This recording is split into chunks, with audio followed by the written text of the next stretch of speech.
Olá, sejam todos muito bem-vindos à terceira temporada do Cenário Diversidade. Eu sou Luciana Santos e o nosso tema hoje é a visibilidade lésbica. E para conversar com a gente sobre esse tema, eu convidei a professora Lidiane Cavalcante, que já está aqui com a gente. E a professora Lidiane, ela é assistente social, professora da Universidade Federal do Amazonas, pesquisadora nas áreas de diversidade sexual e saúde mental, ativista de direitos humanos, LGBTQIAPN+, membro fundadora da Articulação de Mulheres Homoafetivas e Aliadas do Amazonas e coordenadora estadual da Associação Brasileira de Famílias Homotransafetivas. Seja muito bem-vinda.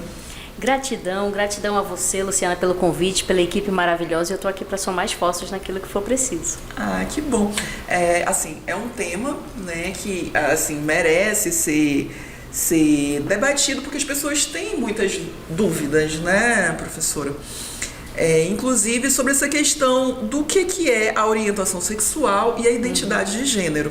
Infelizmente, a gente não tem, né, uma educação sexual nas escolas. Isso ainda é uma questão de muita luta, apesar de ter esses direcionamentos, né, na Lei de Diretrizes e Bases, mas a gente sabe que não é devidamente aplicado.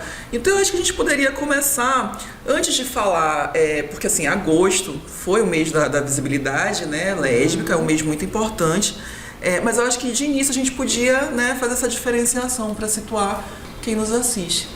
Perfeito, é um assunto extremamente importante, né, que é extremamente relevante para a sociedade amazonense, para a sociedade brasileira e que ainda causa inúmeros ruídos, justamente por esse desconhecimento. Então eu queria começar falando, afinal de contas, o que é o sexo? O sexo é uma configuração que vem de nascimento, que nós nos habituamos a trabalhar numa perspectiva binária, ou masculino ou feminino, né? E temos pessoas que nascem com uma configuração intersexual, que mais tarde pode ser revelada por meio das identidades, mas no nascimento se coloca quando a pessoa tem as duas genitálias, não é? Mas é importante dizer que uma denominação de nascimento não necessariamente vai dizer quem eu sou. Esse é o primeiro ponto. Que já é a história lá da Simone de Beauvoir. Exatamente. Né? A frase clássica dela, que a gente, no caso das mulheres, né? A gente não nasce mulher, a gente se torna mulher. Que aí mostra exatamente que nós não dependemos de um órgão sexual, de um cromossomo. Então, depois a gente vai trabalhar o debate sobre o que é gênero. O gênero é como eu me sinto, como eu me percebo no âmbito dessa sociedade. Eu posso desenvolver uma identidade de gênero masculina, como eu posso desenvolver uma identidade feminina. Como também eu posso não desenvolver nenhuma das duas. Aí, fica aquela coisinha cri-cri. E agora? São as pessoas que são chamadas de não binárias, que não se reconhecem dentro desse binarismo masculino-feminino. Então é importante também nós estabelecermos essa diferenciação. Aí sim nós vamos para a orientação sexual. A orientação sexual, ela vem dos estudos da sexualidade, ela entra no campo do desejo. Quem eu desejo de maneira afetivo-sexual? Aquela pessoa que tem o mesmo gênero que eu, então eu sou uma pessoa homossexual. Aquela pessoa que desenvolveu um gênero diferente do meu, sou então uma pessoa heterossexual. Se eu sinto desejo afetivo-sexual por pessoas do mesmo gênero e do gênero oposto, eu posso me identificar como uma pessoa bissexual, né? Mas existe também a possibilidade de eu desenvolver esse desejo por pessoas que são do mesmo gênero que eu, ou que não sejam do mesmo gênero que eu, ou pessoas trans. Por exemplo, eu, Lidiane, eu sou uma mulher cisgênero, ou seja, eu tenho uma identificação com o sexo de nascimento e desenvolvi uma identidade de gênero em conformidade com esse sexo de nascimento, mas a sociedade, ela é diversa, ela está permeada de uma diversidade. Então tem pessoas que nascem com o sexo e não se identificam com esse sexo na sua construção de gênero. Aí eu tenho pessoas que são transgênero. Então, se eu me relaciono com pessoas cisgênero, que são essas pessoas que têm essa confluência no campo do sexo de nascimento e do gênero, ou também me relaciono com pessoas transgênero, então eu sou uma pessoa pansexual. É a ideia, sabe, Luciana, da sopa de letrinhas que a gente tanto fala, mas é importante nós trazermos essa informação para a nossa sociedade, porque às vezes fica naquele campo nebuloso, né? A orientação sexual hoje é vista de uma forma demonizada na sociedade, justamente por conta da plataforma desse desconhecimento histórico que nós temos. Né? Ainda tivemos muitos embates políticos com relação a isso, da ideia de desenvolver ideologias de gênero. Não, o que existe são estudos de gênero no campo das ciências humanas, no campo das ciências sociais, no campo das ciências da vida. Né? Então é importante a gente trazer esse assunto à tona, porque não existe essa ideia de você sexualizar uma criança, de você, como a sociedade coloca, né? Inclusive esse tipo de assunto definiu inclusive um viés eleitoral. Nós sabemos disso com a história do kit gay. Acho que é até importante a gente desmistificar, afinal de contas, o que é o kit gay? Você que está nos assistindo já viu esse kit? Né? Porque, na verdade, o que aconteceu? O Brasil, no ano de 2004, ele desenvolveu um programa chamado Brasil Sem Homofobia, em decorrência dos altos índices de crimes de homofobia que nós já tínhamos naquela época. E em 2008 para 2009, foi lançado um outro programa dentro do Brasil Homofobia, que foi um programa que depois se tornou um projeto, que é o Projeto Escola Sem Homofobia. E o objetivo era verificar o índice de homofobia, que a homofobia naquela época a gente caracterizava esse termo para o ódio, a aversão a pessoas LGBTs. E nós víamos um alto índice de homofobia nas escolas e muita desistência, muita evasão de discentes LGBTs. Então o projeto foi construído pelo Ministério da Educação e dali foi feito um processo de licitação para contemplar uma organização que pudesse conduzir uma pesquisa em 11 capitais brasileiras. Interessante, Luciana, que Manaus foi uma dessas capitais pesquisadas. Foram 11 capitais brasileiras onde se desenvolveu uma pesquisa nas escolas. Eu tive a oportunidade de aprendizado de fazer parte como pesquisadora nessa etapa e foi muito interessante porque no que nós pudemos perceber no retrato das 11 capitais brasileiras, Manaus era na época uma das mais homofóbicas das 11. Então isso já acendeu uma luzinha amarela de alerta para a gente. E a pesquisa foi feita em escolas do âmbito municipal e estadual. E qual nível? Fundamental e médio. Nós pegamos escolas com alto IDEB, com uma nota, uma avaliação maior, e as com baixo IDEB para fazer um comparativo. E dentre esses índices de homofobia, uma das coisas que nós evidenciamos, isso está no relatório, foi que muito desse processo de homofobia ele vinha explicitado pelas expressões de religiosidade local. Ou seja, eu tenho que dizer para aquele aluno que ele precisa abaixar, ficar de joelho em cima do milho, e rezar uma prece, fazer um Pai Nosso, era isso que a gente ouvia dos professores, porque ele já está condenado ao inferno. Então, a tal da cura gay, né? Isso, exatamente. Que não existe. Então, o resultado desse projeto, e vale dizer que foi uma pesquisa que foi feita dentro da linha corrente teórica fenomenológica, não era uma pesquisa marxista, como muitas vezes se coloca por aí, Então, foi uma linha, dentro da linha fenomenológica, ou seja, que você coloca os teus pressupostos, você coloca aquilo que você pensa em suspenso para analisar uma realidade. Dali foi tirado um relatório, desse relatório gerou uma coletânea de artigos e dessa coletânea de artigos gerou um material didático para professores.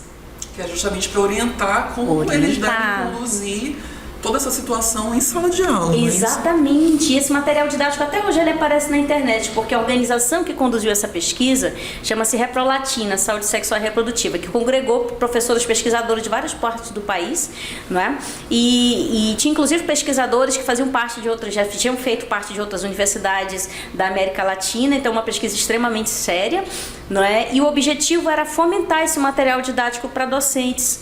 E esse material didático é que foi extremamente demonizado, mas nós sabíamos da relevância do material para os professores, porque é uma realidade até hoje, Luciana, no nosso país. Os professores, eles não têm na sua matriz curricular de aprendizado em uma universidade a disciplina de diversidade. E não só a diversidade sexual, a diversidade em todos os âmbitos, a diversidade religiosa, a diversidade regional. A gente não conhece, E por conta disso, a ideia seria dar alguma ferramenta para que esse professor conseguisse trabalhar em sala de aula para vencer um pouco de todo aquele preconceito para que nós pudéssemos manter os alunos LGBTs nas escolas. não é? E gerou todo aquele cenário devastador, não é? Foi apresentado inclusive em uma emissora nacional um livro dizendo: tá aqui, esse é o livro que faz parte do kit gay. Aquela é uma obra de um autor suíço, né, que foi editado no Brasil pela Livraria Saraiva na época, então não tem nada a ver com o Ministério. E um livro extremamente interessante sobre a descoberta do corpo, não de sexualização, nada nesse sentido. Então, só para a gente pautar um pouco que desde esse momento no cenário nacional que se criou um processo de demonização dos estudos de gênero e dos estudos da diversidade, que é isso que a gente precisa desconstruir para falar de inclusão. Quem perde somos nós como sociedade, né?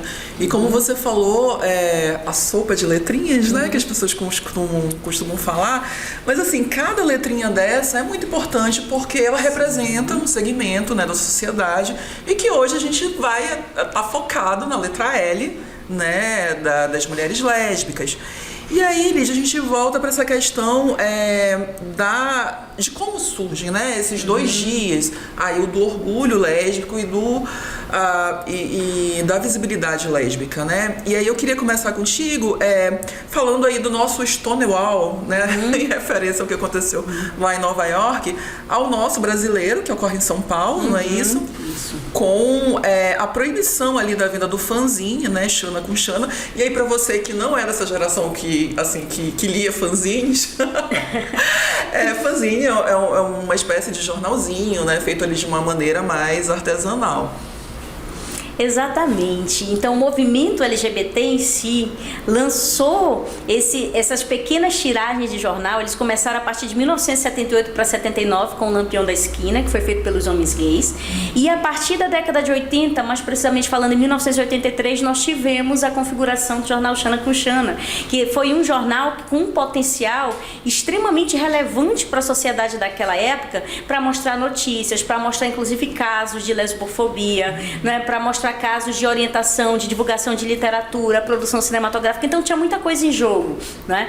Só que esse jornal era vendido geralmente em São Paulo e tinha um ponto fundamental que era o Ferros Bar, que era um bar localizado na região paulista e era frequentado por muitas mulheres lésbicas. Tinha muitos LGBTs em geral, mas sobretudo as mulheres. E chegou um ponto que essas mulheres foram proibidas de fazer a venda do jornalzinho lá, né? Então houve uma grande manifestação desse bar, não é? Justamente para que os direitos dessas mulheres fossem respeitados, porque elas não poderiam fazer a venda desse jornal em qualquer lugar, é diferente de qualquer outro jornal de circulação da época. Não é? Então existiam espaços específicos e ali era um espaço que na verdade havia sido negado. Né? Então elas fizeram um grande levante, uma grande manifestação liderada pela Rosalie Roth, nossa saudosa Rosalie Roth, né? Que colocou praticamente a cara a tapa para dizer: não, nós vamos fazer, nós precisamos desse apoio, desse cenário do bar, porque é importante, porque aqui as pessoas frequentam, aqui as pessoas têm acesso. E esse movimento ficou conhecido no universo lésbico como uma espécie de Stonewall brasileiro, um pequeno Stonewall brasileiro, já que Stonewall também foi conhecido como uma rebelião, uma grande manifestação em 1969, não é? No bar de Stonewall em Nova York. Então ficou conhecido esse dia como o Dia do Orgulho Lésbico.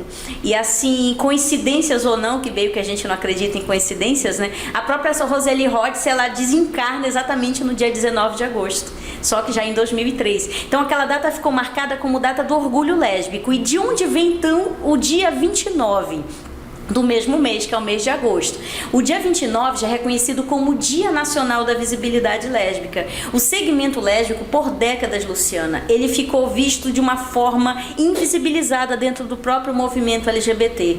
Não é? Assim como as mulheres lésbicas são até hoje visibilizadas no movimento feminista, como as mulheres negras são visibilizadas no movimento feminista ou no próprio movimento lésbico, que é um desafio que a gente assiste até hoje, né? Então, por conta desse processo de invisibilidade, era preciso ter uma data que marcasse a importância da luta das mulheres lésbicas. Então, em 1996, se realizou o primeiro Senale, que foi o Seminário Nacional de Lésbicas. Esse seminário ele é realizado até hoje.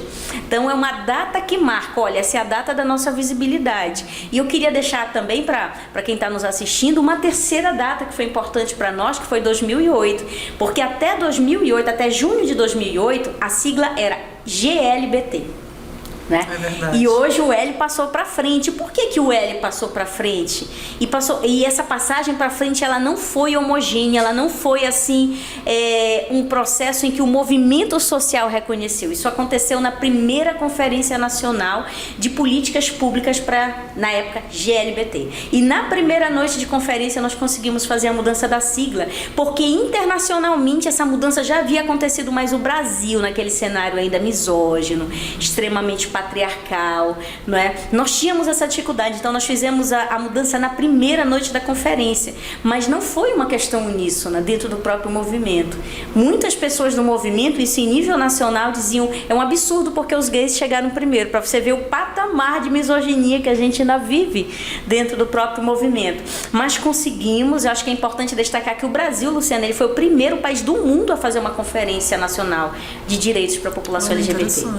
Nós tínhamos observadores de 14 países, inclusive de países extremamente conservadores, como o Estado de Israel. E é interessante até porque o Brasil, infelizmente, ele tem essa marca de ser um país também onde ocorrem, né, muitos casos de violência. A gente vai até abordar isso um pouquinho mais pra frente. Mas assim, eu queria te perguntar agora sobre a questão de um tipo de violência específico, que é essa exigência que tem na sociedade de mulheres lésbicas performarem como femininas. Né? Isso é uma característica. Eu não sei se é só aqui no Brasil, mas aqui é muito forte.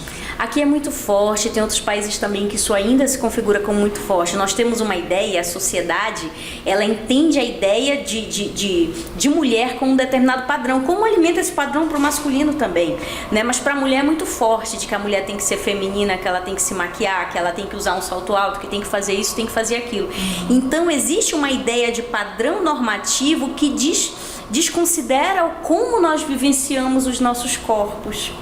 Então isso é interessante colocar, até porque muitas vezes quando você traz essa autoidentificação, por exemplo, eu como pesquisadora, mulher lésbica, né, a gente vivencia muito isso. Poxa, mas você podia ser um pouquinho mais feminina, você podia ter um cabelo comprido, não é? Por que você tem que ser assim? É para afrontar a sociedade? Aí eu recorro ao Goffman, né, nos estudos sobre estigma, que ele diz, o que é estigma? É você dar uma marca para alguém, então você já estabelece, não, aquela mulher deve ser lésbica porque ela usa um coturno, porque ela não usa um salto alto, porque ela não tem um cabelo comprido. Não necessariamente, a questão é que nós nos negamos a simplesmente a ver que uma terceira pessoa vai dominar os nossos corpos. Não, você é quem você é. Para algumas pessoas está muito bom ter cabelo comprido, para outras pessoas está muito bom usar saia, para outras pessoas não está bom. Então, nós vivemos em uma sociedade, dentro de um conceito heteronormativo, que ainda dita quem você deve ser e dita como o teu corpo tem que ser. Então, isso é muito forte. E é algo que devagar na sociedade também nós precisamos, sabe, Luciana, desconstruir para que a gente possa ter uma sociedade mais plural. Porque nós vivemos em um país onde o que você veste, o que você calça, como você se arruma, dita se você merece viver ou morrer. A ideia da necropolítica, política de morte. E determina também o teu acesso a determinados espaços, né? Porque você estava falando e eu estava lembrando da questão, por exemplo, do acesso ao trabalho, que é algo básico, porque a gente precisa trabalhar para sobreviver, né? Eu imagino que isso deve causar também aí certas dificuldades de acesso. Com certeza, tanto para as mulheres lésbicas quanto para as mulheres trans, não é? Existe esse apelo que o mundo do trabalho faz, que é justamente imaginar essa ideia de uma mulher padrão, e nós não somos o padrão, nem a mulher hétero é padrão. Ela tem que perceber que ela precisa viver de acordo com algo que não persiga o seu próprio corpo. Então, se algo persegue os nossos corpos, aí já não tá legal. Então, é algo que a gente precisa desconstruir para que isso não interfira no mundo do trabalho, na escola, até nas universidades isso interfere, que deveria ser um espaço plural, mas infelizmente ainda é extremamente conservador. Então, tem muita coisa desse cenário para nós mudarmos, mas o primeiro passo é reconhecer essa diversidade e reconhecer o uno no múltiplo, é reconhecer que eu sou uma pessoa, eu tenho o direito a ter uma identidade e eu vou construir essa identidade da maneira que ela me faz bem. Não é? Porque muitas dessas ideias de padrão, isso não é só um joguinho social, isso interfere de uma forma extremamente brutal nas mentes, isso interfere psicologicamente na formação dessas pessoas, e essa interferência, Luciana, ela pode ir desde um processo de adoecimento psíquico até um suicídio. Entendi. E a gente vai abordar mais pra frente também essa questão do psicológico, né? Que, assim, é básico, né, para nossa qualidade de vida. Então a gente vai chamar agora um intervalo e daqui a pouco a gente retorna com mais cenário de diversidade.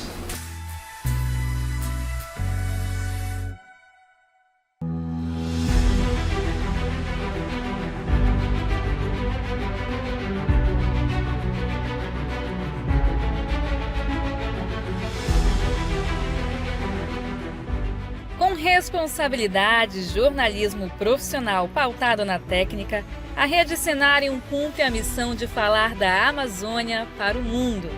Com uma equipe de profissionais capacitados e comprometidos com a qualidade da informação, a revista Cenarium conquistou a certificação da ISO 9001, se tornando a primeira revista eletrônica de notícias com selo de qualidade.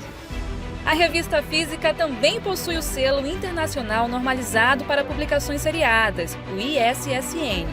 Com profissionais espalhados pela região norte, a Cenarium tem representantes em Roraima, Rondônia e Pará, com atuação jornalística e foco nos 9 estados da Amazônia. As premiações e reconhecimentos também já fazem parte dos 3 anos de existência de um dos veículos de comunicação que já está entre os principais canais jornalísticos da região. A Rede Cenarium está presente em todas as plataformas com o site Revista Cenarium, Agência Cenarium Amazônia e TV Cenarium Amazônia. Com uma grade de programação especial, os produtos entregam ao público conteúdos autorais embasados na técnica jornalística, abordando pautas sobre o bioma amazônico e os povos tradicionais da Amazônia para o mundo.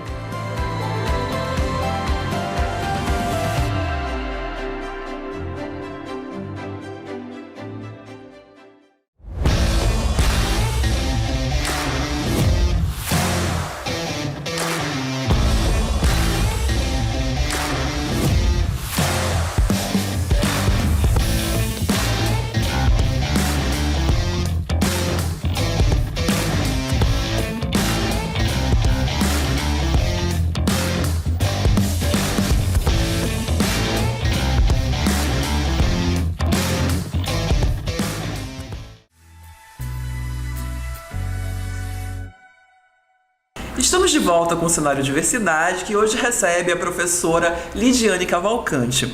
Professora, a gente terminou o bloco anterior falando sobre essa questão de um tipo de violência, né, que é essa obrigação, né, da mulher lésbica ter que performar ali uma atitude feminina. Mas assim, elas não param por aí, né? As violências, tem outras que são absolutamente gravíssimas, né? Como a questão do lesbocídio e também de estupros corretivos, né? É bom que a gente coloque isso entre aspas. E eu queria saber, na sua opinião, né, se a gente teve aí avanços na legislação e também nas políticas públicas, ou se a gente ainda continua parado, né? No combate a essas violências.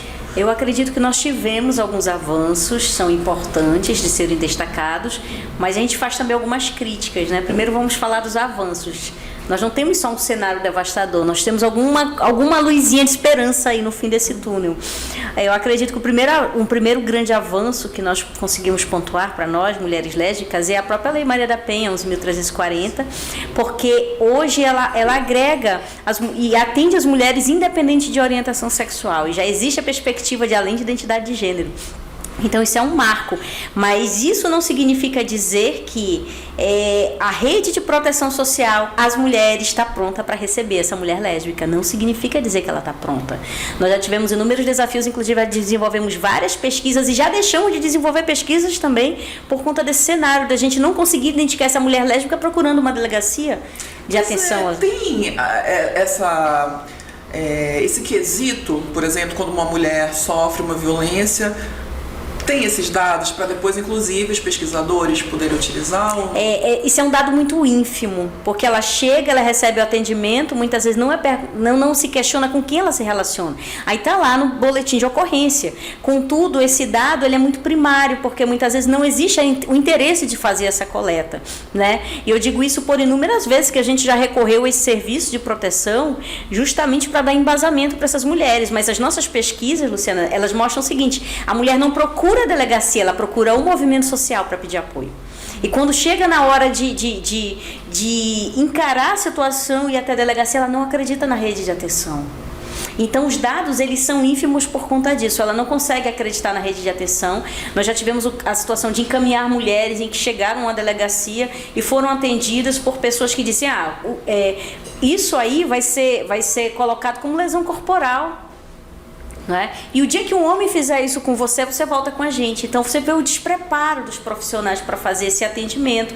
Mas essa violência existe, como eu disse, muitas vezes pelo viés dos movimentos sociais a gente fica sabendo, orienta essas mulheres, mas é muito difícil elas conseguirem prosseguir com uma investigação, com qualquer coisa, porque ela não acredita nessa rede de proteção, não é? Mas a legislação ela avançou também quando nós criamos a legislação para combater os assédios, né, os assédios nos transportes coletivos, nos metrôs, nos ônibus e tudo mais.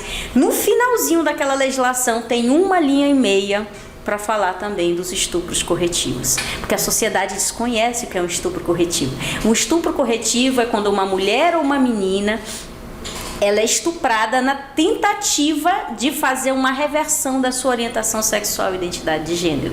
E aqui na nossa região isso é muito comum e também não chega na delegacia, por exemplo, de proteção às crianças e adolescentes, não chega na delegacia de enfrentamento aos crimes contra as mulheres, mas muitos desses estupros eles acontecem e também essas pessoas buscam ajuda, nossa ajuda por via dos movimentos sociais.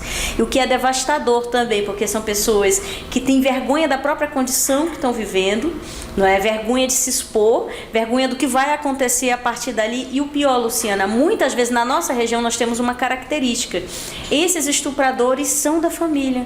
Então ela fica com medo. Eu ia perguntar não só quem é esse agressor, né, que eu já imaginava que seria dentro da própria família, porque em geral os estupros, né, acontecem nessa situação, mas também o porquê disso ser tão forte aqui. É muito forte, que nós temos, infelizmente, assim, na nossa região amazônica, uma cultura muito patriarcal, ela é muito mais acirrada, norte e nordeste do país, esse patriarcalismo ele é muito mais acirrado do que sudeste, centro-oeste, não é? Isso foi enraizado por séculos pelo coronelismo de barranco, como a gente reconhece, a vivência desse páter familiar, desse homem, desse dominador. Isso é muito comum até hoje. Então nós temos uma cultura muito centrada na figura masculina, então o homem é o centro. E quando esses crimes acontecem, é importante dizer que não é só o estupro corretivo, né? É corretivo e coletivo. Ou seja, são 2 crimes que nós temos aí, né? São 2 crimes, porque geralmente é o pai ou o padrasto que reúne o tio, que reúne os primos, não é? Estupram aquela jovem na tentativa de fazer essa reversão sexual, como se precisasse demandasse uma cura, não é? E ela fica agora, eu vou denunciando meu pai, o meu avô, o meu tio, os meus primos. E ao mesmo tempo, você imagina o crime brutal. A gente tem um reflexo disso, segundo a ONU, a Organização das Nações Unidas, o estupro, ele é o 2º pior tipo de crime que se comete contra a pessoa humana. É um crime de guerra, né? É um crime de guerra, e ele é comparado exatamente ao crime de guerra. Só não é pior que o crime de guerra, mas é um crime de guerra, né? E quando você vê a própria família envolvida naquele processo, imagina o que aquela mulher sente. Eu vou denunciar, mas eu vou estar prendendo meu pai, o meu irmão, o meu primo, não é? E a família toda se volta contra ela, porque pela incompreensão do que é a orientação sexual lésbica, não é? Muitas vezes essa mulher ou essa jovem, ela fica ali centrada e agora, o que eu faço? Mas acontece demais na nossa região, não é? É muito comum, muitos desses crimes, eles desencadeiam em gravidez indesejada, não é? E nós sabemos como é a legislação do nosso país com relação a isso. Mesmo em casos de estupro existe uma resistência gigantesca, não é? Agora você imagina isso acontecendo em uma comunidade ribeirinha, numa comunidade mais afastada, num município que fica às vezes a 700, 800 quilômetros da nossa capital. Então nós temos mulheres e meninas que são praticamente desassistidas aí.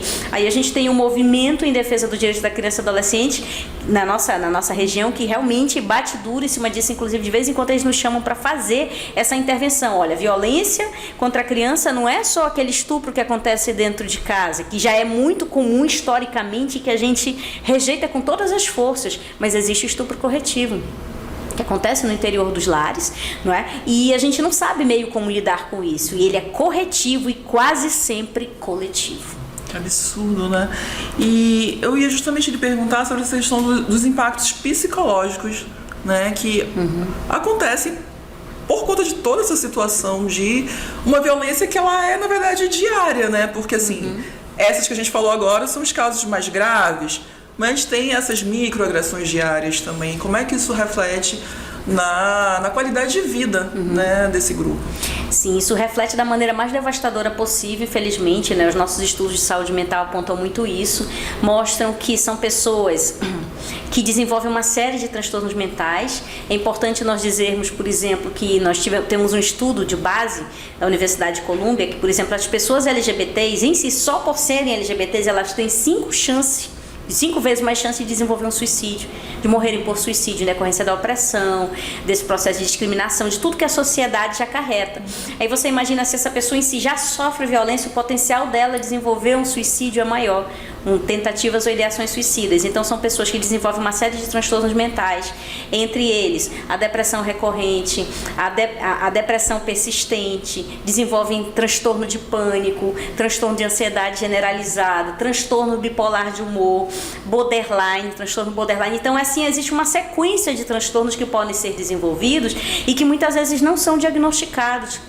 Então, às vezes a gente fica sabendo de uma situação quando ocorre uma ideação, uma tentativa de suicídio, né? Os próprios dados sobre suicídio que nós temos no Brasil, eu como pesquisadora, ouso dizer que não são reais. Nós temos a pontinha do iceberg. É subnotificado. É subnotificado. Na nossa região, por exemplo, se uma pessoa é encontrada sem vida, que polícia científica que nós temos nos interiores do estado? Se às vezes para a capital não sul, você imagina para os municípios do interior. Então não tem um processo de investigação, não é? Às vezes fica um pouco mais evidente quando deixa um bilhete, quando vai para as redes sociais. Hoje nós temos uma juventude que se automutila. E a automutilação, ela não é falta do que fazer, como se coloca no senso comum, não é? As pessoas se automutilam para tentar eliminar e matar a dor que sentem. E quando essa dor chega ao extremo, vai para o suicídio. Então é uma série de comprometimentos sociais e psicológicos. Essa pessoa, ela não consegue se adequar no âmbito da sociabilidade, ela não consegue se relacionar com ninguém, ela não consegue desenvolver esse afeto e vai desenvolvendo uma série de transtornos. Aí vem uma sequência aí, um efeito dominó, porque desenvolve o transtorno não é diagnosticado, tem transtornos, por exemplo, como o transtorno bipolar de humor, pode chegar a 13 a 15 anos para ser diagnosticado, porque a gente não tem acesso à rede de atenção psicossocial. E também, quando consegue, muitas vezes o profissional não consegue identificar, né? Não está preparado para lidar com aquilo. Porque eu vejo isso muito acontecer com as questões relacionadas à raça. E eu já aproveito para te perguntar, nesse sentido, quando se dá a interseccionalidade, né? Quando uma lésbica negra ou deficiente... Como é que é essa situação? Costumo dizer, só de você nascer mulher na nossa sociedade você já sofre preconceito. Se você nasce mulher e negra, você sofre preconceito 2 vezes. Se você nasce mulher, negra e pobre, você sofre 3 vezes. Se você nasce mulher, negra, pobre com deficiência, 4 vezes. Mulher, negra, pobre com deficiência e lésbica. Qual vai ser a perspectiva de vida dessa pessoa diante de uma sociedade extremamente agressiva, onde a violência está legitimada, diante desse cenário contemporâneo que nós vivenciamos? Então as pessoas acreditam que tem o direito de matar, tem o direito de brigar, tem o direito de espancar, de estuprar, não é? Então, quando a gente insere essa questão das interseccionalidades, a gente percebe o cenário devastador que nós temos no nosso país e no nosso estado. São pessoas que não têm acesso ao mercado de trabalho, são pessoas que não conseguem terminar o índice mínimo de escolaridade. Por exemplo, essa menina, ela sofre preconceito na escola, na adolescência. E muitas vezes o diretor, diz, dessa forma você não entra. A história da opressão dos corpos, né? Eu quero que você se vista dessa forma, que você tenha atitudes assim. Então, ela abandona a escola porque, além da exigência do corpo padrão, tem ainda a exigência de um comportamento de que ela tem uma identidade heteronormativa. Não tem, ela sofre agressão física, às vezes até dentro das escolas.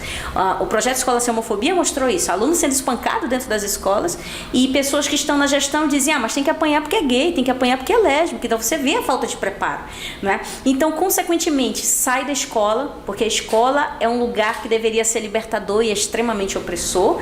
Consequentemente, sem escolaridade, não consegue se inserir no mercado de trabalho. Aí por vezes nós vamos enxergar essas pessoas nas esquinas da periferia, fazendo uso da única coisa que restou, que foi o corpo. Aí, consequentemente, sofre muitas outras plataformas de violência, desenvolve uma série de transtornos psíquicos por conta das expressões da questão social que vivenciam, e isso pode desencadear no suicídio ou serem vítimas de homicídio. O Brasil é o país que mais mata a população LGBT, não é? E quando esse crime ele é praticado contra mulheres, é impressionante como a gente vê os requintes de crueldade, os crimes de ódio. Porque quando você revela os dados de morte da população em decorrência dos homicídios da população LGBT, a primeira coisa que você ouve no contexto mais conservador da nossa sociedade: mas morrem muito mais pessoas heterossexuais. Contudo, a gente identifica, essas pessoas heterossexuais, elas não morrem por serem héteros. E quando você analisa o processo de investigação policial ou quando já chega no Ministério Público, você tem acesso às imagens, são devastadoras, porque são crimes que não é você chegar fazer um ferimento por arma de fogo ou arma branca. Não, essas mulheres foram estupradas, elas foram mutiladas nos seus órgãos sexuais, tiveram a introdução de inúmeros objetos também no corpo. Então você percebe o requinte de ódio. Então não dá pra gente silenciar e dizer que acontece da mesma forma ou que pessoas héteros morrem com mais frequência. Podem morrer, mas não em decorrência do crime de ódio. Então é um alerta que a gente traz aí para que a gente possa verdadeiramente combater o que a gente chama hoje de LGBTfobia. E a gente ainda carece de maior representatividade, né? De pessoas, seja, por exemplo, na mídia. Assim, a gente é de uma geração que, por exemplo, viu ali o primeiro beijo, né, lésbico nas novelas, e que na sequência essas personagens foram ali mortas, né? Saíram da trama por conta de que foi um escândalo na época. Você acha que isso já evoluiu um pouquinho mais ou não? Eu diria que evoluiu, mas ao mesmo tempo a gente tem as nossas reticências com relação a esse processo de evolução. Eu lembro que a primeira novela que apresentou isso foi Torre de Babel, não é? Que ao mesmo tempo apresentou um cenário de um romance entre mulheres, mas depois, devido às críticas da sociedade, desse reacionarismo, né, que eu acho que além de conservadorismo é um reacionarismo, então tiveram que fazer uma cena onde explode tudo e alguém vai morrer. Então sempre, inclusive a crítica que a gente faz, historicamente os filmes que retrataram mulheres lésbicas foram sempre filmes onde ela é a criminosa ou ela precisa morrer no final. Então isso mostra claramente essa noção do apagamento e uma construção equivocada do que é a identidade lésbica. De 10, 20 anos para cá, nós começamos a ter um pouco mais de tolerância na mídia, com algumas produções de cinema, algumas produções de televisão, mas eu não sei te dizer se isso significa dizer que nós estamos mudando, porque ao mesmo tempo que apresenta-se numa telenovela, existe todo um movimento social por trás, bem reacionário, para dizer nós somos contra isso. Mas eu queria trazer uma questão interessante que na UFAM, a gente, com parceria com um trabalho importante de vara de família no Tribunal de Justiça, né, nós fizemos um atendimento interessante, que era um casal de mulheres que chegou com a gente e disse, naquela época da novela Babilônia, onde era um casal de mulheres lésbicas idosas, muito interessante. E elas disseram, olha, a gente viu a novela que começou uma semana e descobrimos que temos direitos, a gente está aqui em busca desses direitos. Nossa, que coisa incrível, que lindo. Ou seja, você não imagina o alcance do debate daquela telenovela. Duas mulheres idosas chegam com a gente para reivindicar um direito de família. E elas conseguiram? E elas conseguiram. Que bom. Então isso mostra, são famílias e essa diversidade plural que a gente precisa considerar e reconhecer. E não dá para nós termos aquela mente mais fechadinha e dizer assim, é um absurdo, por exemplo, crianças serem criadas por um casal LGBT, que seja um casal de mulheres ou um casal de homens. Essas crianças vão ser LGBT? A gente pode até discutir isso aí no final. E nós vamos no próximo bloco. Inclusive, a gente vai chamar agora o comercial e daqui a pouquinho a gente volta mais com esse debate.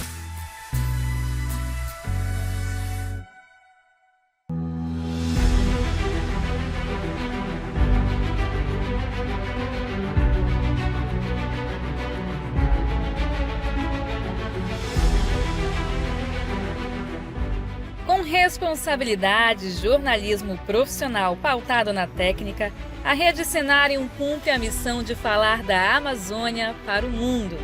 Com uma equipe de profissionais capacitados e comprometidos com a qualidade da informação, a revista Cenárium conquistou a certificação da ISO 9001, se tornando a primeira revista eletrônica de notícias com selo de qualidade. A revista física também possui o selo internacional normalizado para publicações seriadas, o ISSN. Com profissionais espalhados pela região norte, a Cenário tem representantes em Roraima, Rondônia e Pará, com atuação jornalística e foco nos 9 estados da Amazônia. As premiações e reconhecimentos também já fazem parte dos 3 anos de existência de um dos veículos de comunicação que já está entre os principais canais jornalísticos da região. A Rede Cenário está presente em todas as plataformas com o site Revista Cenário, Agência Cenário Amazônia e TV Cenário Amazônia. Com uma grade de programação especial, os produtos entregam ao público conteúdos autorais embasados na técnica jornalística, abordando pautas sobre o bioma amazônico e os povos tradicionais da Amazônia para o mundo.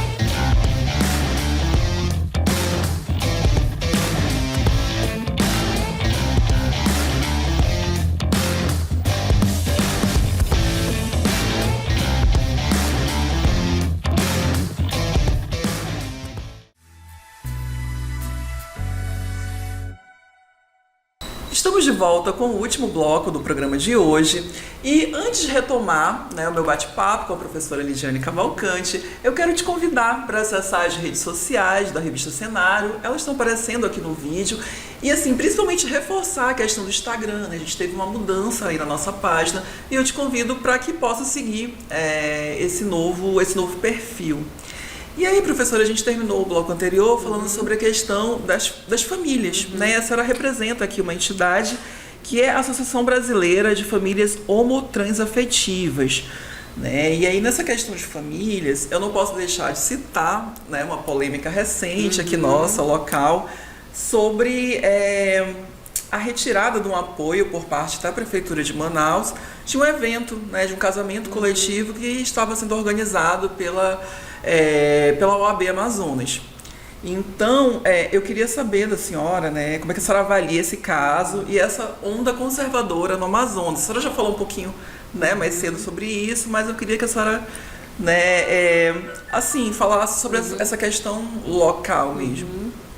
Sim, é lamentável o episódio que nós tivemos com relação a isso, a retirada do apoio da Prefeitura Municipal de Manaus, justamente que nós sabemos porque a gestão municipal, como qualquer gestão, como a gestão estadual, como a gestão federal, está ali para governar basicamente para todas as pessoas. Todas, todos e todes. É importante deixar isso muito claro. Então, a retirada desse apoio mostra esse movimento mais reacionário que nós estamos vivenciando. E é mais lamentável ainda quando se coloca como fundamento expressões de lideranças religiosas também que estão nesse cenário. Porque nós precisamos não só trabalhar esse processo de intolerância religiosa, mas reconhecer a diversidade. Das religiões, a diversidade das identidades, a diversidade dos gêneros e por aí vai. Então, assim, foi um processo lamentável e que nós sabemos que não deveria ser dessa forma. Isso reforça não só o conservadorismo, mas eu ouço dizer também que uma onda extremamente reacionária, porque quando a gente faz a leitura do que é o conservadorismo, Luciana, como corrente filosófica, que traz essa ideia muitas vezes da meritocracia, essa ideia de que o outro que lute, de que o outro que faça, mas ela não legitima esse processo violento que nós temos, O que eu percebi diante dessa retirada de apoio foi um adensamento ao caldo da necropolítica. A necropolítica é quando um governo decide quem merece uma política pública, quem merece um apoio, quem merece um programa social e quem não merece. Então é lamentável nós percebemos que o cenário municipal está se desenhando dessa forma, ou está se consolidando dessa forma, porque isso legitima muitas vezes esse processo mais violento de opressão social. Pessoas LGBTs também têm direito ao casamento, esse direito é civil, ele não é um direito religioso, porque se essas pessoas querem uma cerimônia religiosa, elas vão buscar religiões que fomentam essa perspectiva. E nós temos hoje várias expressões de religiosidade que fomentam. Então, o direito civil não é? Ele não é não deve ser discutido como um direito religioso. Eu acho que são dois elementos totalmente diferentes. Então, se usar a religiosidade ou qualquer outra plataforma de opressão, não é? Isso mostra claramente o quanto as pessoas que estão à frente desse processo da gestão municipal, elas não estão preparadas para lidar com a população, para lidar com a diversidade. Então a gente deixa aí o nosso clamor, não é? Pelo reconhecimento, porque são famílias e hoje se tem esse discurso ainda, infelizmente, no país, a família homoafetiva quer destruir a família nuclear. Isso não existe. Nós vivemos em um país onde os dados do IBGE mostram que mais de 35% das famílias brasileiras são chefiadas por mulheres e a maioria é monoparental. Então, eu estou falando de famílias onde muitas vezes não tem a figura masculina. Com o processo, infelizmente, da Covid, nós temos aí os dados do Conselho Nacional de Justiça, mais de 250 mil crianças que são órfãs da Covid. Essas crianças, elas deixaram de ter um lar, talvez, nuclear, e hoje tem um lar geracional, porque são os avós e as avós que estão criando, ou um lar anaparental, os tios estão criando, ou os irmãos mais velhos estão criando essas crianças. Isso quando não foram colocadas em casas de acolhimento. Então, não existe esse processo de destruir uma perspectiva de configuração familiar. São famílias no plural. E na Associação Brasileira de Família Homotransafetiva, nós trabalhamos essa perspectiva da inclusão. Seja a família, tenha o desenho que for. E essa associação, é importante deixar claro que ela não é só composta por famílias homoafetivas ou transafetivas. Nós temos inúmeras famílias, inclusive nucleares, que nos acompanham, que participam das nossas ações. Geralmente essas ações, elas são delineadas por meio de piqueniques, é um momento de encontro no fim da tarde em um parque, ou seja, são encontros que verdadeiramente tragam as perspectivas das famílias, né, e que nos ensinam a conviver com essas diferenças. É esse ensinamento que eu acredito que está faltando, e essa perspectiva de experiência que está faltando para a liderança da nossa gestão municipal, para que reconheça que existem famílias no plural, não existe apenas uma configuração, são simplesmente famílias. Isso, e ainda tem muito, muito forte esse tabu da questão da adoção, né, que a senhora começou a falar no bloco anterior.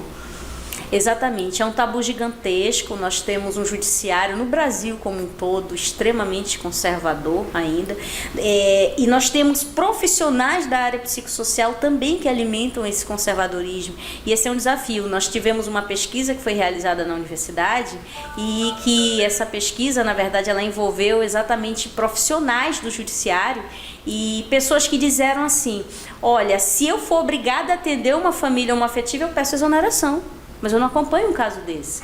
Então, existem elementos que a gente precisa considerar. As próprias pesquisas mostram qual é o percentual de possibilidade de você ser uma pessoa LGBT, de 10% a 12%. Essa pesquisa vem desde a pesquisa de Alfred Kinsey, 1948, quase um século atrás, e a gente só está confirmando. Então, o fato de uma criança ser criada num lar LGBT não significa dizer que ela vai ser LGBT. Assim como o contrário também acontece. Se toda criança criada num lar heterossexual fosse heterossexual, mas não é. Eu, pelo menos, venho de um lar nuclear. E eu sou uma pessoa LGBT, não significa dizer que a minha filha vai ser LGBT. Pode ser que seja, pode ser que não seja. Não é? Mas a gente precisa avançar muito no judiciário brasileiro para que a gente possa verdadeiramente fazer valer os direitos das famílias, né? Inclusive o direito à adoção, porque não importa quem está adotando, importa que nós estamos ali tendo uma configuração familiar. E a senhora faz parte também de um outro movimento, né? A senhora é fundadora da Articulação de Mulheres Homoafetivas e Aliadas do Amazonas. Qual é esse cenário das lutas que a gente tem hoje, né, aqui no estado? Eu sou fundadora juntamente com a Rosali Pinheiro, que é radialista também, comunicadora, não é? E nós fundamos exatamente no dia 1º de janeiro de 2010. Então o movimento tem 13 anos, é um movimento que não congrega só mulheres lésbicas, é um movimento que, como o próprio nome diz, homoafetivas e aliadas. Então nós temos mulheres bissexuais, nós temos mulheres transexuais, nós temos até homens transexuais. Hoje é um movimento plural, como deveria ser realmente, verdadeiramente, um movimento LGBT. Então nós nos inserimos temos nos movimentos sociais, nos movimentos de mulheres, não é? Nos movimentos de pessoas vivendo com HIV, nos movimentos de pessoas transexuais e na academia. Então nós temos um trabalho gigante que está sendo feito no âmbito do estado do Amazonas com muitas aliadas, como nós chamamos, ou aliades, né? Então é um movimento importante que se desenha nesse cenário e que faz parte da nossa plataforma de luta para que verdadeiramente nós possamos trabalhar a perspectiva do reconhecimento humano, né? Respeitando todas as identidades, respeitando todas as potencialidades. Trabalhamos em parceria com o Instituto Cultural Afro-Mutalembê também, que tem sido um aprendizado gigantesco para a gente entender um pouco sobre raça, fazer trabalho sobre interseccionalidade, fazer trabalho de inclusão, sabe, Luciana? Os movimentos sociais, eles têm esse compromisso ético-político hoje na nossa sociedade. Então é um movimento que tem crescido bastante e se fundamentado nesse ponto. Eu queria deixar agora, então, um espaço para a senhora fazer suas considerações finais, né, sobre essa temática. E até de forma, não só no Estado, mas de forma nacional também. Perfeito. Então eu queria trabalhar um pouco, primeiro agradecer a vocês por esse espaço, para que a gente possa estar discutindo uma data tão importante e ter a oportunidade de descortinar o que é verdadeiramente a visibilidade lésbicas, das mulheres lésbicas, e descortinar também tudo aquilo que se construiu historicamente no que se refere à ideia das ideologias de gênero, né? E trabalhar um pouco, um filósofo chamado George Agamben, ele dizia que nós criticamos muito o que aconteceu na Segunda Guerra Mundial. Nós criticamos principalmente a pessoa do Hitler, mas nós criamos campos de concentrações ideológicos todos os dias. Então que a gente comece a desconstruir esses campos de concentrações ideológicos e que nós possamos construir pontes para chegar até as pessoas. Não é que muitas vezes o nosso bom dia, a nossa inclusão, o nosso reconhecimento pode salvar o dia de alguém. Nós acabamos de passar pela pandemia e nós temos uma outra epidemia silenciosa, que é a epidemia voltada aos sofrimentos psíquicos. Então a gente não sabe que o outro está sofrendo, que o outro está passando. Que nós possamos incluir verdadeiramente e desconstruir tudo aquilo que historicamente possa ser potencial de opressão, né? Como dizia a Simone de Beauvoir, que nada nos limite, que nada nos sujeite, que a liberdade seja a nossa própria substância, né? E que nós possamos ter a liberdade, se você diz, eu sou LGBT, e quando você diz, eu tenho orgulho disso, não é toda pessoa LGBT que tem orgulho, ainda mais no cenário nacional que nós temos, não é? Você só tem orgulho de ser quem você é quando você vive livre da culpa, da vergonha e do remorso de ser LGBT. Então, quando se fala do orgulho, não é simplesmente por ser quem nós somos, mas é ter o direito de ser quem somos numa sociedade que tenta ainda nos fazer desistir todos os dias. Então, só gratidão a vocês por essa oportunidade de estar aqui somando esforços e trazendo informação. A gente que agradece, né? Espero que possamos retomar esse assunto ou outros, né?